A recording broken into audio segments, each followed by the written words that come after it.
All right, guys. If anyone here doesn't have the Wi-Fi password, you can just go to ChicagoRuby and there's no password. If you guys need to get connected. I just want to say thank you guys for coming out. Thanks to Blue 1647 for hosting us. My name is Bobby. And I want to introduce to you Ryan Francis from Launchpad Lab. And I know you guys didn't come here to see me, so I'll let him get started in reducing complexity in Rails controllers. And actually there's a live stream going on, so if you go to Twitter, I handle the link is right there. Okay, cool. So can everybody hear me on this? Good? All right. I'm Ryan. So thank you, Blue 1647, for having us. Definitely really excited to present on this topic. Definitely not saying that I'm an expert by the expert on this topic, but I definitely have experienced many pains in complexity in Rails controllers, and so I wanted to just give a talk about some of the things that I have used to help reduce the complexity involved in the controllers that I've used. I want to give a special thanks to Dave Corwin, who was as instrumental in this as me in putting together the presentation and what we're about to show you. So thank you guys all for being here. If you have questions as I go through the presentation, if I lose anybody, just raise your hand and tell me to slow down or ask me to explain something. So we'll kind of get started. And I have a clicker. No. Okay, there we go. So, so kind of the first question is where does controller complexity come from? And I think this really stems to the fact that the controller acts as a translator. It translates requests coming in, and then ultimately translates our back end into a response going back out to the front end or whatever's consuming our app. And so being the translator, it has a lot of responsibilities. And it has to deal with a lot of unpredictable things. So data can come from a variety of sources, whether it be an API request or a form getting submitted, someone just going to a link, query string parameters. There's all sorts of ways that data comes into our controllers. And we also need to make sure that, this is the part where we really need to make sure we're protecting our system against unwanted data. So people trying to change the Rails GitHub ID or something like that. We need to have a place to not allow that data through. And finally, this is the place where we interact with our model, our back-end data model, and make sure that we're updating it according to how the user is ultimately hoping to update their data. So this talk is really focused on processing incoming data, and because I think that's where a lot of complexity comes in, where we don't have a current solution for, and I'll kind of get into that. But so when we're talking about incoming data, really it's pretty unpredictable. So anytime you have a user filling out a form, they could be forgetting to fill something out, or they could be submitting something like a date where it comes in as a string and we need to parse that and convert it to a format that our system can understand. Also things like a Boolean, where we need to take that string of one and convert it into true or false. So in general, we have a situation where we need to parse data coming into our controller into a format that our system can understand. Because most of the time, especially when it comes to forms, the data comes in as strings. And that's really not something that we can work with. We need to parse that into our objects. And then, of course, we need to worry about malicious data and the different types of formats, whether that be JSON, just a form, query string parameters, or a multi-part form. And ultimately, the interface doesn't map to our data model. And so a lot of complexity comes from this issue of the form that the user fills out doesn't necessarily align perfectly with our data model. Some examples of this are step forms. We have maybe our user initially only has to create their account with an email and password, but then on the next step we want to capture some additional information, their first name, last name, shipping address. And so we can run into some issues where we have some we have to deal with that logic of what do we validate, or how do we handle this incoming form when it's for the same model but for potentially two different workflows. And also the fields themselves should be designed for the user, not for our back end. For example, if we have both a first name and a last name field in our user model in our database, we don't want to necessarily be restricted to a first name and a last name field on the front end user interface side. We want to really design our forms to be for the user and expect that our system on the back end is robust enough to handle those situations. Same goes for like a date picker, or a date picker. We want people to be able to pick a date in a nice user interface rather than typing it in the exact format we want. And also if there's like a currency field and someone accidentally types a comma or something like that, our backend needs to be able to handle that and not just return nothing. Which in Rails, if you by default submit if you submit a string that has like 1,00, that's gonna return nil ultimately. It'll get it won't be stored correctly into the database. So we have a lot of steps to handle incoming data, and I've tried to list out these. I might be missing some, but these are the ones that come to mind to me. So the first step is finding or building the resource. So if it's really, we're talking about the create and update action. So if it's the create action, we need to build a new resource. If it's the update action, we're going to find our resource that we ultimately want to update. And then once we have the resource, we need to authorize the request and make sure the person who is trying to update or create this thing is allowed to do so. We also need to make sure that unauthorized data is not coming in. We need to transform some data, but we could need to transform some data. For example, some strings to a date, like a date string to a date object, or parsing out, like performing a regex or something like that. We need to set associations. So a normal example of that is like setting the user ID, because we don't want someone to be able to submit that via the form. We want to set that in the back end. And then ultimately passing that data into the object and validating that it's complete and accurate. And once that all happens, we create the resource or update it and perform any callbacks like before or after create and update. So lots of steps going on there, which is why things get pretty complex. And so Rails, and I've kind of listed out where Rails helps us, and they help us in a lot of these areas.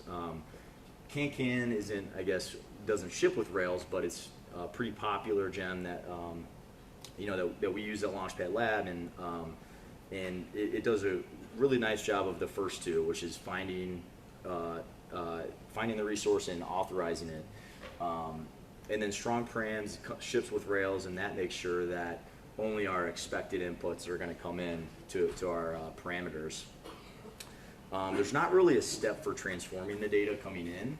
There is a step for transforming outbound data. It's called serialization. It's used for, like if any of you have used active model serializers or some of these tools for transforming data that's going out to our front end via like our API or just to our front end application. And then setting associations.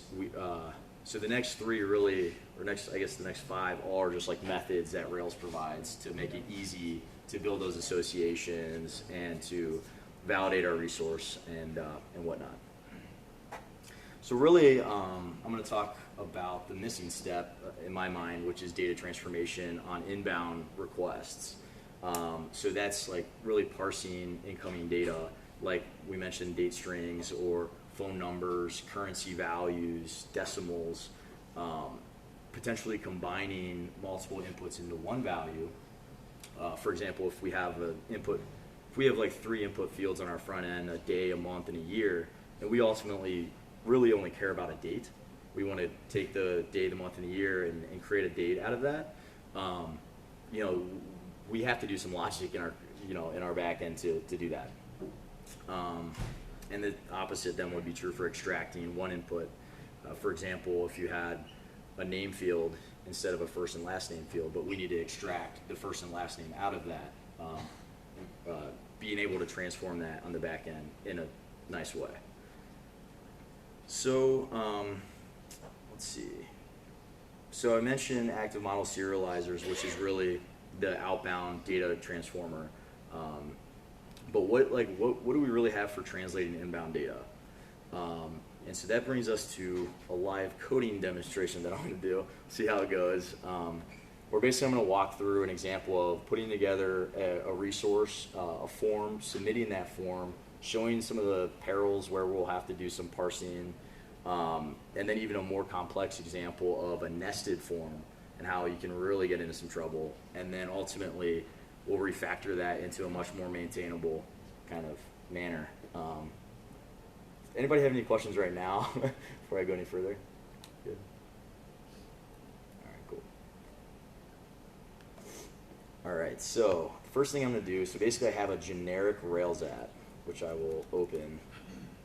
And so it's just a generic, I think it's Rails 5, so cutting edge.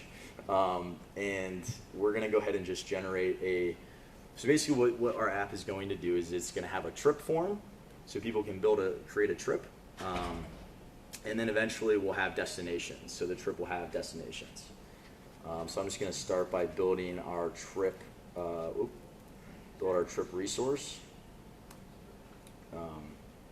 So the trip is going to have a name, it's going to have a start date, and it'll have an end date.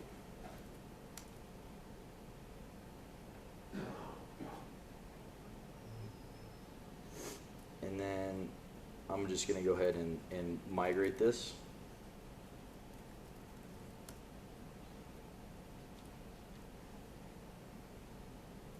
Okay, so now if we're going into the code, I don't know if this is going to be, let me zoom in.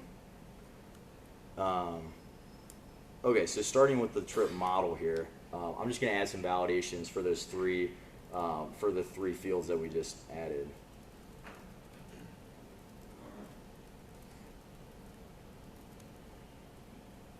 And the next thing I'm going to do is go into the trips controller and just kind of set up the new action. And I'm going to set up just a placeholder create action, which I'm just going to put arrays in for now. And then I'm going to make our form on the front end, so on the HTML side.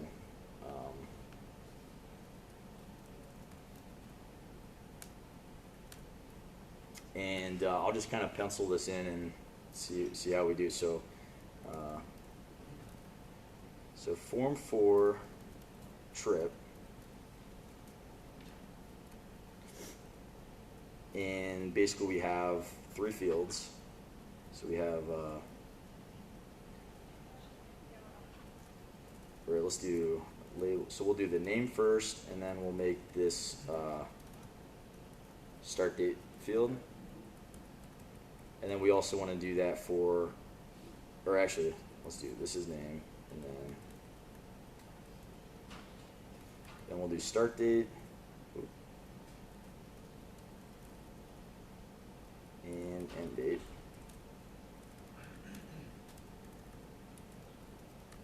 And I'm just going to add a class of date picker to the dates, so that I've already installed the date picker. I cheated, so that you guys don't have to bear with me for that. But so we'll have this date picker here that we can use on the front end.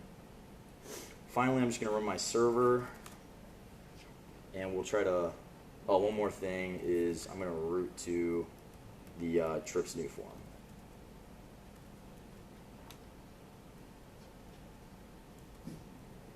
So this is loading, okay. All right, so we have our beautiful fields here. Let me also add a submit action.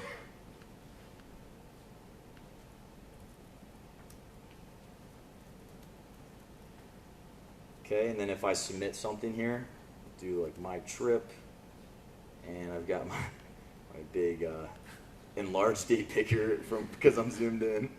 So we'll do start date, end date. And okay, so I guess I'm gonna have to zoom out of this. Oh no, I just closed it. Okay. Okay, can everybody see that? Good? Okay. So now if we basically try to build out this create action, just like we normally would, kind of the steps that I do is I start with strong params. So got to set up the trip params here, and this is going to be, let's see, and fix me if I'm wrong, Dave.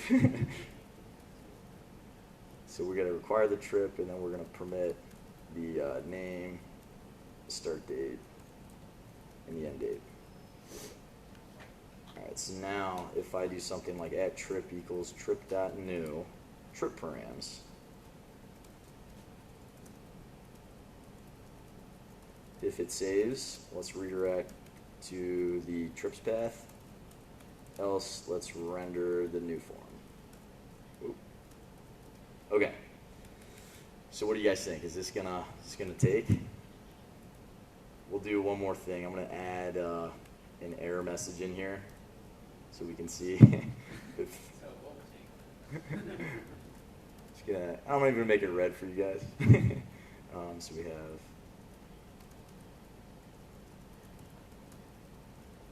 this is not the most robust error message, but okay, so if I submit this, we see here that it says the start date can't be blank and the end date can't be blank.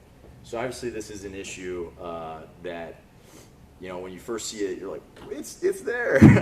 How can that be blank? But obviously, if we dive into this a little bit more, so I'll just do a raise.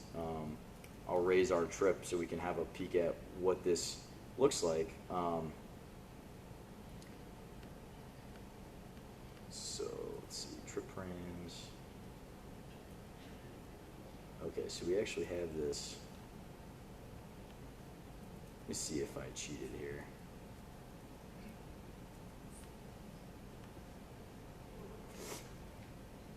Should be good. So start date. This is not what I expected. So let's have a look at why that happened. So trip params.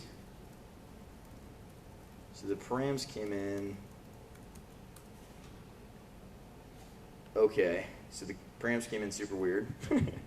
Maybe that's because I actually think that might be because of what's it called? Might be because of turbo links or something. So I'm just gonna redo it because of the error aspect. So I'm gonna redo this and see if we get a better result. I might need to like configure this date picker on error to like properly load the value. Instead of, I think in that case it probably didn't load it correct, so it failed on the next time I submitted it.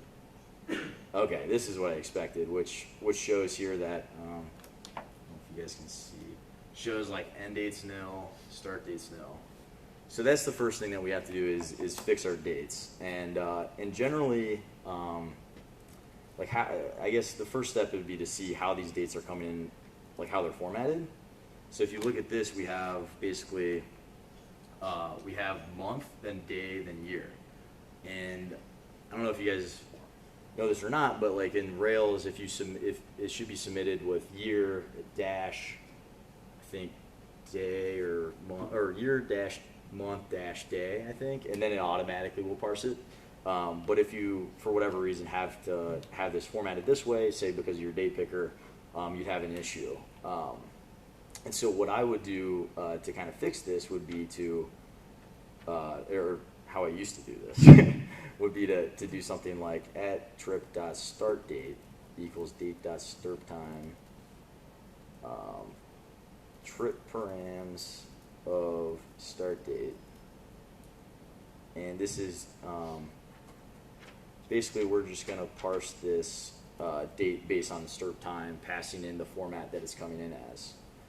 And I'm going to do this for end date as well. So now if I refresh, we do see that the dates are in there. So the parsing fixed it. The only issue is that if I do this again, let's say I don't fill out this last field, and I hit create trip, we actually get an error because our parsing logic is not very smart. We have to only run this stirp time if the end date is present. So I've ran in this issue a number of times where I forget that the stirp time can't take a nil value, and so you have to do something like params of end date, and you also have to do dot present because that will be an empty string. Okay.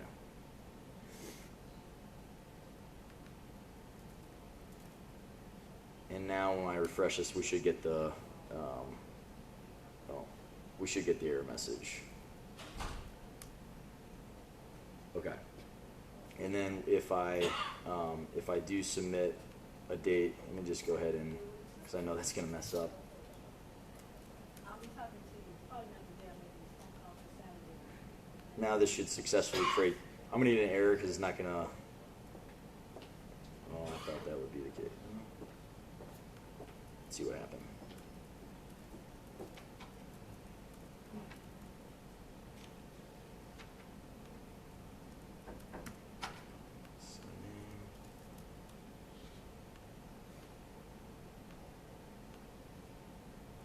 Okay, so it's actually not working. So let's see why that happened. So that's because I did params here. You have to, so with strong params, you have to use the strong params or it won't let those params through. It's trying to protect us, but it can be a little frustrating. All right, cool. All right, so now they're in there. Anyway, so we got this form to work, but obviously this is not ideal, having to perform this parsing logic right here in the controller. And what I'm going to do now is show this same form, but in a nested format, and show how impossible. I mean, it's doable, but how difficult it is to get this to work. So I'm just going to go ahead and generate a destination model. And the destination is going to have an arrival date, a departure date, and a city and a state.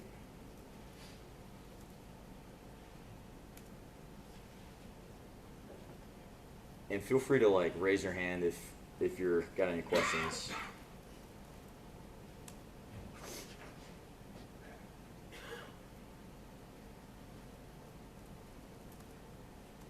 Okay, so I'm going to restart the server, and then I'm just going to do some quick modifications. So for the destination model, I'm going to validate those fields.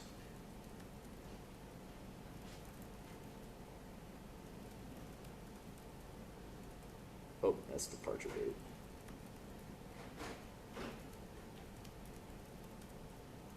And then the last thing I'm going to do is, let's see. Oh, one thing I did forget, I need to actually, so the destination belongs to a trip, so the destination needs to have a trip ID. So I'm just going to add that.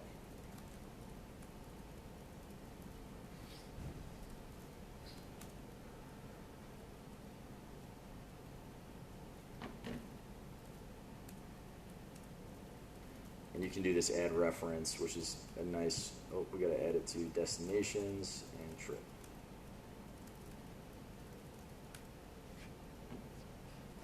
Okay. All right, so now I can say the trip has many destinations, and then the destination belongs to the trip. I'm also going to do, since we want to make this a nested form, we need to add the accepts nested attributes for, like that. And then finally, we can start modifying our form. So if I go back to the trips controller, the first step would be to build a couple destinations. I'm going to just assume that we're hard coding 2 destinations, but realistically I would probably use like the cocoon gem or a gem that does the accepts nested attributes in like a more dynamic way. Or let's just do at, so 2.times.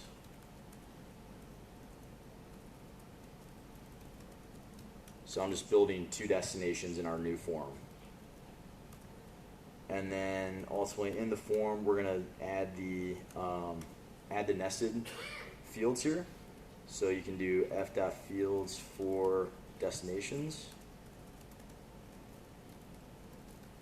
We'll use destination builder as our key there. And then in each destination, we have an arrival date, a departure date, a city, and a state. So we have 4 fields essentially. And I'm going to do a little magic here, just for time's sake. So we have,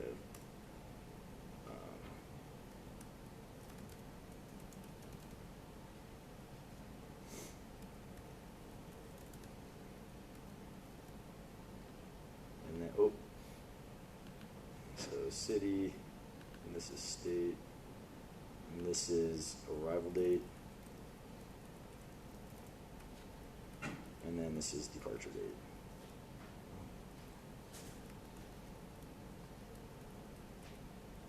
And then I'm just going to add the class of date picker to these. Okay, so hopefully if I load this our form again,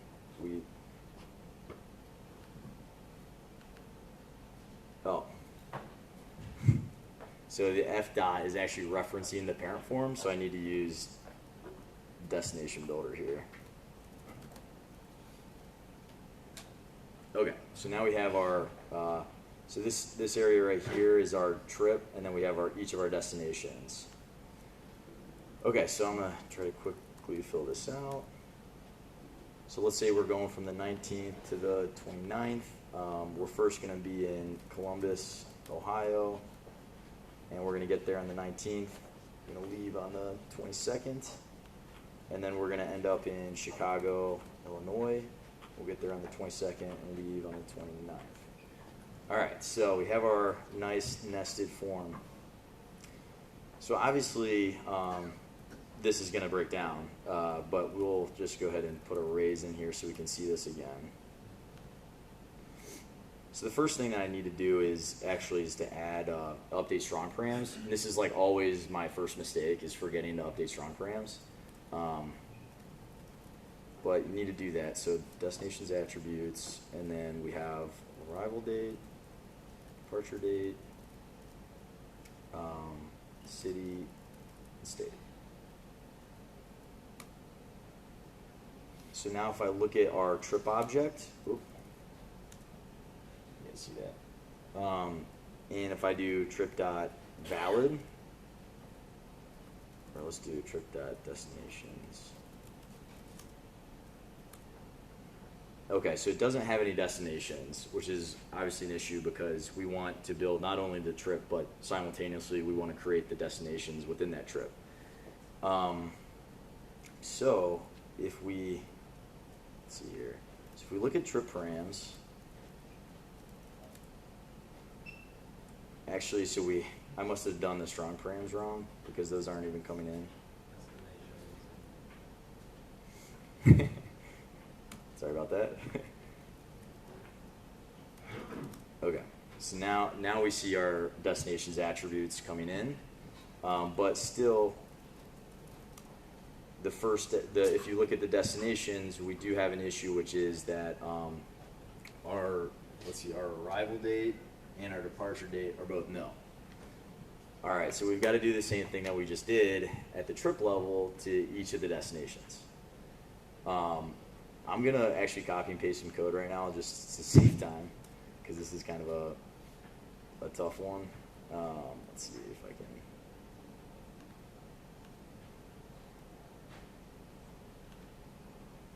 Okay, so basically, the code that we would end up writing would be something like this.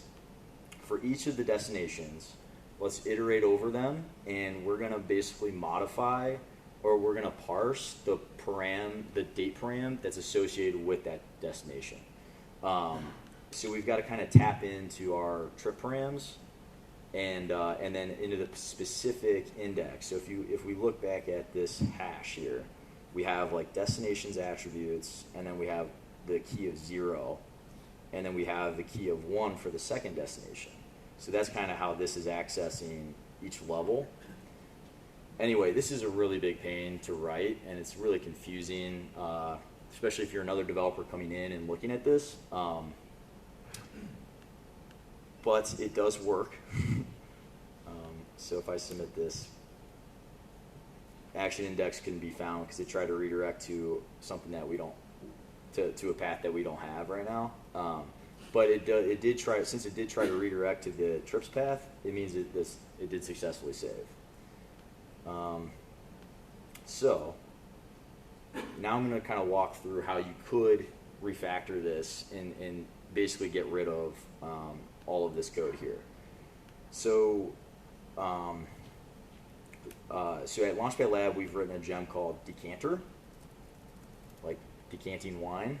And it's meant to basically be the inverse of active model serializer. So it's a place where you can transform incoming data before it gets into your model. And so basically you bundle and we'll just go ahead and let me show you the docs real quick, so in case you're curious later. But so you start off with bundling, and then there's also this like loading we have to add to our application.rb just to load the files. That's actually something that we're looking to remove at some point, but for now you just basically add this config, and it just adds app./decanter to your paths. And then what you can do is you can generate a decanter. So we're going to generate our trip decanter, and we'll just put in what the values are again.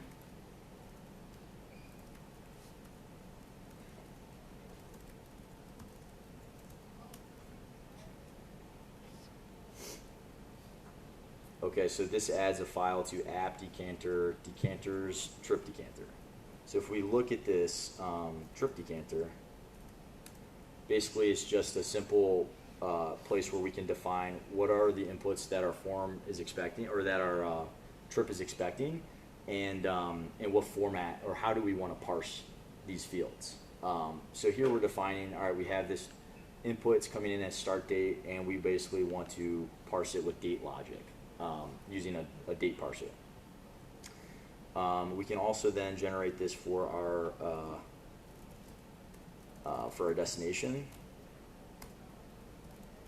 One thing to note is if you generated the resource, the decanter will also automatically get generated just like it would with active model serializers. So arrival date, city.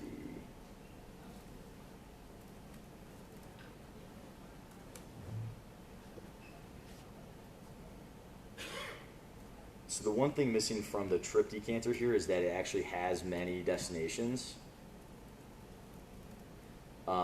And that's important because if we basically look at okay, so by saying has many destinations, now our decanter knows if it has a destinations attributes field coming in, to use this decanter to parse or to transform that part of the incoming params.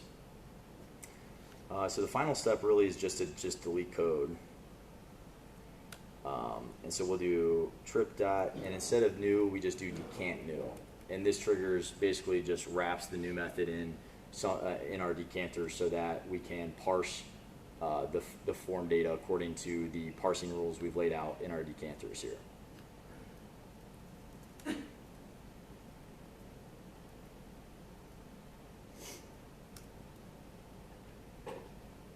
Okay, we'll do this one more time. Trip.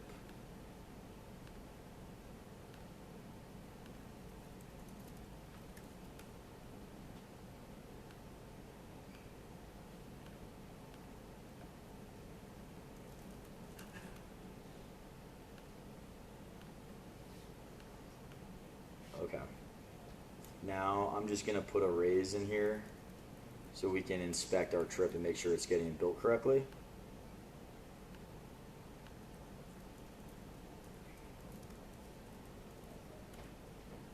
So it looks like the trip got built correctly. It's got its start date and end date. If we look at our destinations, those also got built correctly and have their arrival date and their departure date. So everything worked. We didn't have to deal with parsing all that stuff.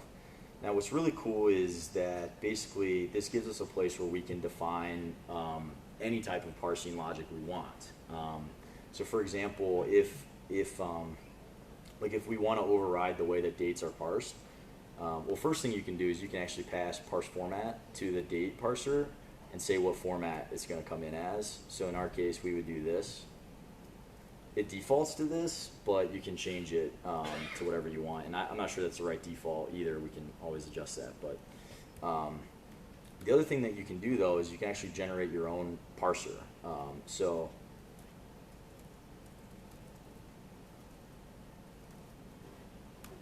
generate a parser here.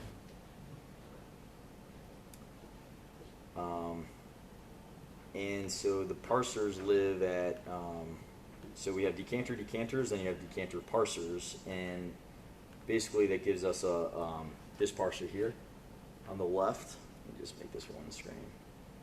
And I'm just going to put arrays in here so we can see how this gets called. Oh no, I killed my server. I don't know why it loads Yahoo. I never used it. Doesn't make any sense.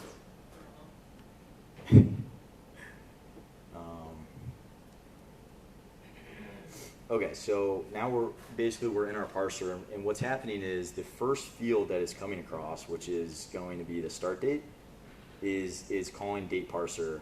So it's calling this parser, and it's and this is where we can perform our stirp time or whatever parsing logic we want. So if we look at the decanter,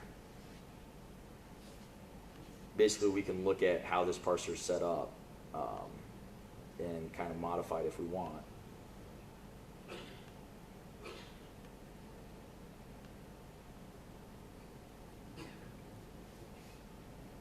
So it's kind of, just going to put the code below here. It's kind of set up like this. We're going to take in a parse format, and then we're going to run a stirp time on it based on the parse format. So it's pretty straightforward. There is also this allow date, which basically says, like, if a date comes in, don't worry about parsing it at all. Just let it go. Anyway, so, but we can kind of write our own logic here if we wanted to. So we could say, like, date.stirp time. Maybe we always have that one format that we use in our application. So we don't even need to really define the format. We can just say date.stirp time value.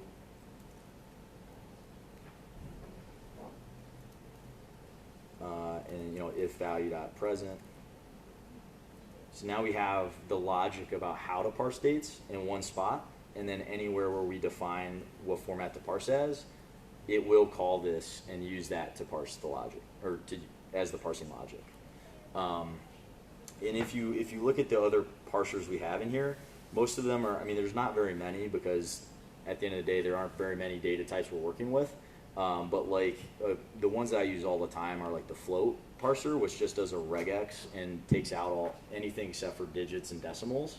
But there are some other examples that I wanted to show.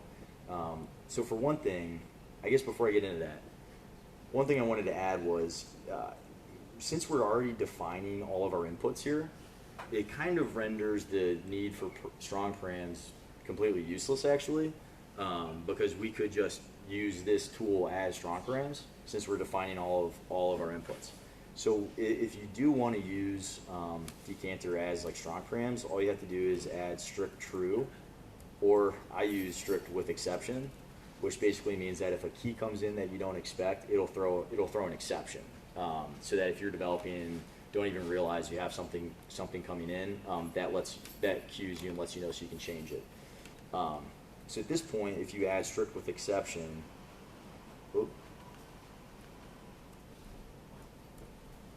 you can just remove strong params altogether.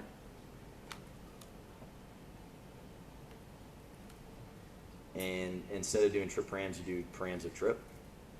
So now if you look at this create action, it looks like vanilla, old school create action that we learned early on. And it's nice. It's very easy to maintain. You only have to maintain your inputs in one spot, which is in the decanter, and you get to specify how you want the parsing rules to work. Some of the other things that you can do is if for example, instead of a start date coming in, we had like a day, a month, and a year coming in, we could actually convert that into one field, a start date field, for our trip model to take in. So in, let's see, the context of Form 4, that wouldn't necessarily work, but I'm just going to add a few columns here just to show this off real quick. Gee.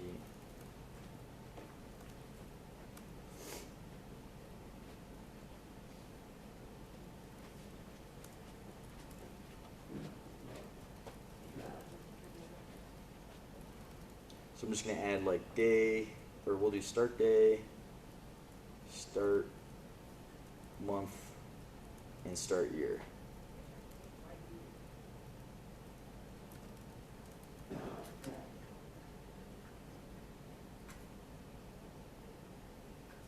Okay. And then in our trip decanter, then rather than, now we don't have an input of start date, what we really have is 3 inputs for this one. So we have an input of start day, start month, and start year. And then we want to use, we're going to need to write a custom parser to handle this kind of implementation, but we'll call it date squash, and the key that we ultimately want is start date. Because remember, this is the start date is ultimately what we're trying to get into the database. We don't really care about storing start date, start month, start year. Maybe we just care about start date. So basically, we would then generate our parser.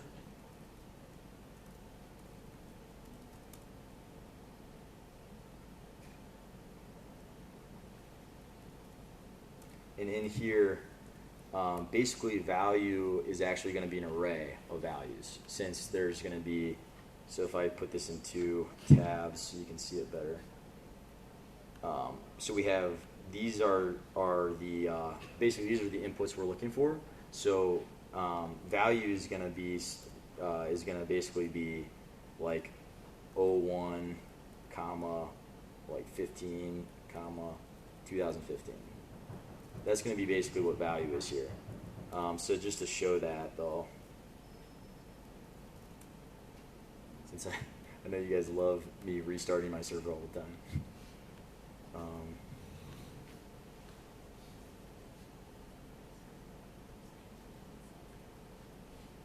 Okay, so we have,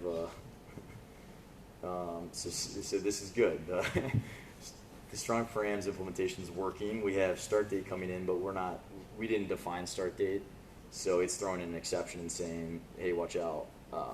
So if we look at our new form, the one thing, I forgot to actually update this form, which is going to now be, instead of date, it's going to be day.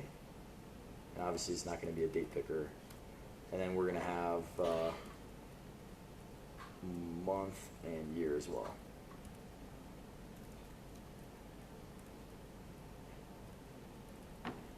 And just for this example, I'm going to go ahead and comment out the whole nested attributes aspect, just to make it easy. So my trip, let's say we're leaving on let's say the 15th, and in January in 2016, and our end date we still have a date picker for. All right. Can't cast array, so I must have done something wrong here.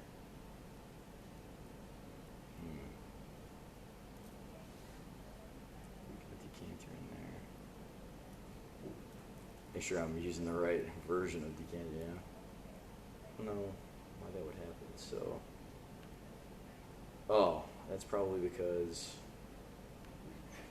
start date, start month, start year. Well, I'm not quite sure why that broke. I'd have to look at it. You're building a custom parsing, right? You didn't really do anything with parsing. Oh, that's true. That's what I needed to put the arrays in here. Yeah. Okay, there we go. So if you look at the values, the problem was I was returning an array, and that was causing everything to break. Because you need to, when you do the squashing, you do have to write some code. So, and basically what you can do is say something like day So if we look at the value, we have day, month, year coming in. So we have day, month, year. And those are coming in as strings, so I'm just going to map those with the 2i. And then you can say date.new, year, month, and day. So this will return the finalized like date. And so if we refresh, okay, so it saved it successfully. Unfortunately, I forgot to put the, let's try this one more time. Put the raise in here.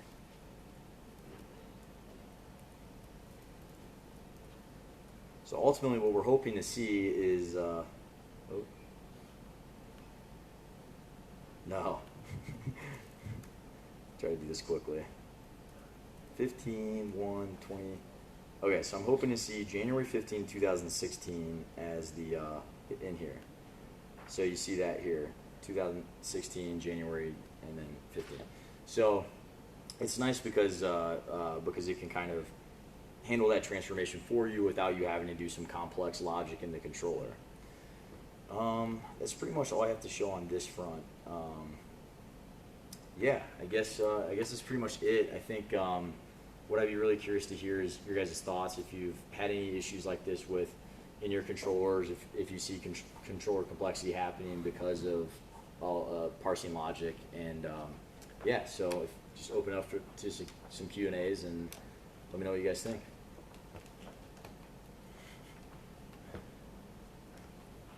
Yeah. I think like one thing you didn't show, but like you were just doing the create action. If you were to kind of do the original way of not using cancer, you have to like have the update action. And a lot of times I've had experiences where like you fix the create action, but you forgot to fix the update action, and like moving those in sync is kind of hard. So Yep. Yep. Exactly. having one spot that's shared obviously like helps you avoid that. Right, like what you end up having is if you have, so if we added an update, so this is a good point, if we added an update action here, and in here, you would do something like at trip equals trip.find, parameters of ID, and then you're gonna say like parse start date, and you're gonna do that in both the create and the update. So you're gonna have to run these parsing the parser, or your own like parsing logic to parse those dates like in both the create and update action. So the best you can do really is abstracting a method called like def parse start date, and in here perform your logic on stirp timing that date coming in. So that's obviously not ideal versus with the decanter, it automatically is going to look up your parsing logic for you. So anybody else? Anybody confused? No?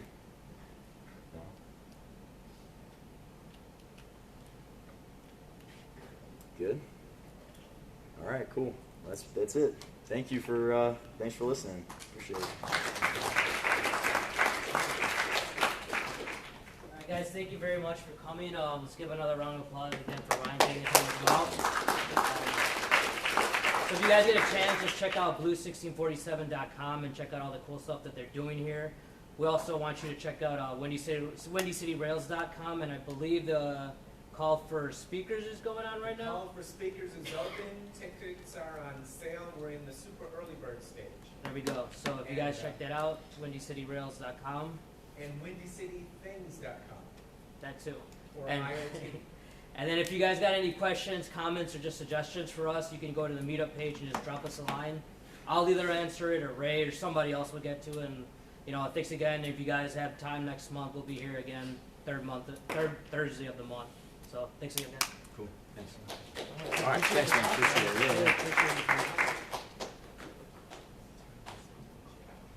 I actually have a question. Does anyone work physically here during the day? As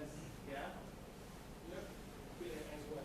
You work here. I mean, like, rent space to work here. Does anybody rent space as far as members? I'm a member here. Anyone I'm in this here room? like a couple days out of the month. I work out here like a couple days a month. Oh, yeah. Yeah. Right in this area, this common area right here. Yeah, cool. I'll come over and chat with you. Okay. Yeah. Thanks. Yeah. I'm just gonna say good things. I love this place. That's the summary. That's what I wanted to hear. Yeah.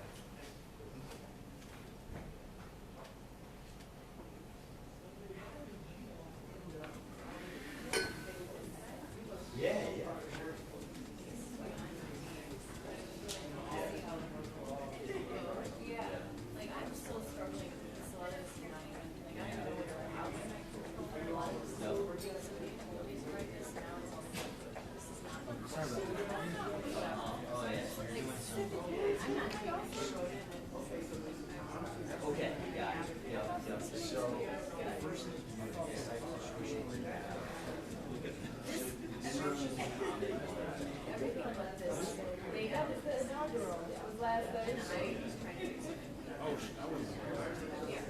yeah. I thought it's 7:30. 7:30?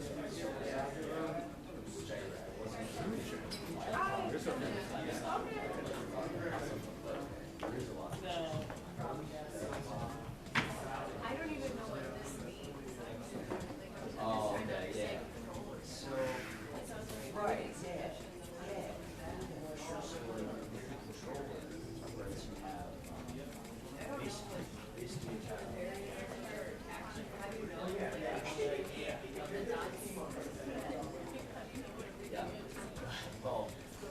Well, this is very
Yeah, right. That's it.